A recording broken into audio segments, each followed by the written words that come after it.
दूसरी बात, जो मुद्दों को लेकर हमने अपनी रणनीति तैयार की थी, जो हमारा चुनाव प्रचार था,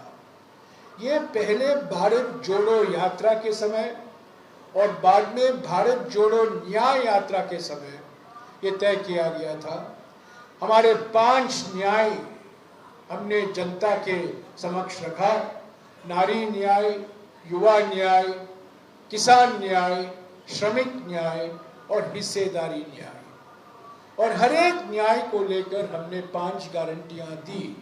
यानी कि 5 न्याय 25 गारंटी का कार्यक्रम का एजेंडा हमारा था, जो हमने और हमारे नेताओं ने प्रचार किया इस चुनाव अभियान में। खास तौर से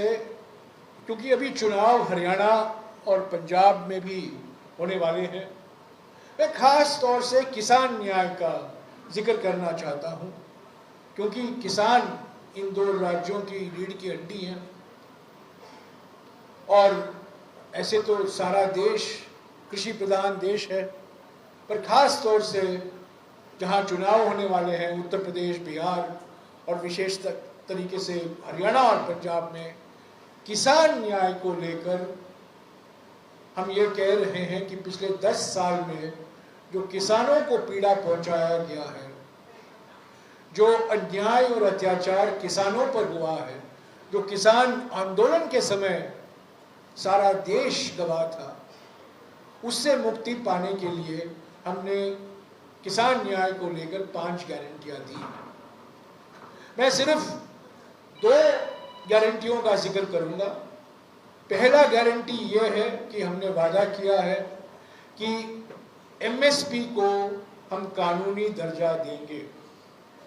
यानी कि न्यूनतम समर्थन मूल्य जो 24 कृषि पदार्थों पर लागू किया जाता है, जो कृषि उत्पादन किया जाता है, 24 ऐसे कमोडिटीज हैं जिनके लिए एमएसपी घोषित की जाती है। और हमने ये वादा किया है कि एमएसपी के लिए एक विशेष कानून बनाया जाएगा और स्वामीनाथन आयोग की सिफारिशों के आधार पर संपूर्ण खेती की लागत और उसको 1.5 गुना बढ़ाकर उस स्तर पर एमएसपी हम तय करेंगे। और दूसरी बात जो हमने गारंटी दी है कि पिछले 10 साल में हमारे निवर्तमान प्रधानमंत्री ने अपने खास दोस्तों 21 पूंजीपतियों का 16 लाख करोड़ रुपया कर्जा माफ किया है। 16 लाख करोड़ रुपया, पर किसानों का 1 रुपया कर्जा भी नहीं माफ हुआ। 2008 में डॉक्टर मनमोहन सिंह जी की नेतृत्व में 72,000 करोड़ रुपया कर्जा माफ किया गया था।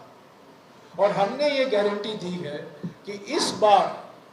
कर्जा माफ हम करेंगे, किसानों का कर्जा माफ होगा। और जिस तरीके से 2008 में पंजाब में 5 लाख किसानों को फायदा पहुंचा, हरियाणा में 9 लाख किसान परिवारों को फायदा पहुंचा, बिहार में 18 लाख किसानों को फायदा पहुंचा और उत्तर प्रदेश में करीब 58 लाख किसानों को फायदा पहुंचा, उसी तरीके से हम कर्जा माफी का एक परियोजना बनाएंगे और जल्द से जल्द ये कर्जा माफी शुरू होगा।